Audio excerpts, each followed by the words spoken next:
Hi friends, మేము ఇవాళ chicken biryani చేసుకోవడానికి అయితే ప్రిపేర్ అవుతున్నాం.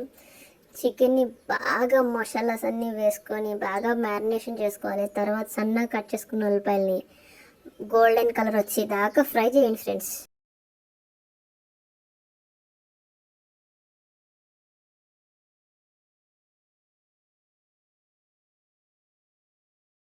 ఆనియన్స్ అనేవి ఇలాగా క్రిస్పీగా ఉండేటట్టుగా ఫ్రై చేయండి. అందులోనే చికెన్ మ్యారినేషన్లో కొంచెం పచ్చిమిర్చి వేసుకొని బాగా మిక్స్ చేయండి.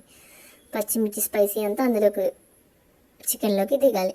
తర్వాత చికెన్ మసాలా ఒక చిన్న గ్లాస్ ఆయిల్ వేసుకొని ఫ్రైడ్ ఆనియన్స్ వేసి ఇంకొకసారి మిక్స్ చేయండి.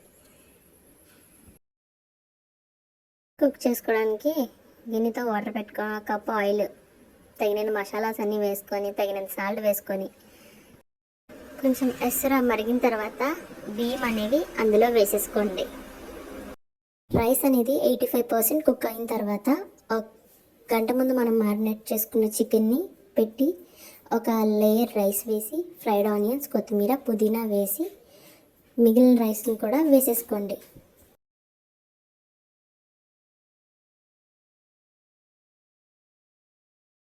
ఈవెన్గా స్ప్రెడ్ చేసుకున్నాక కొద్దిగా నెయ్యి వేసుకొని ఫ్రైడ్ ఆనియన్స్, కొత్తిమీర, పుదీనా ఇంకొద్దిగా వేయండి.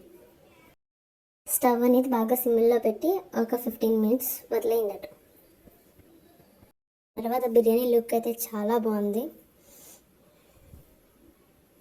అసలు బిర్యానీ ఇక్కడ రైస్ కూడా డ్యామేజ్ అవ్వలేదు. అసలు పీస్ అయితే ఉంది ఫ్రెండ్స్.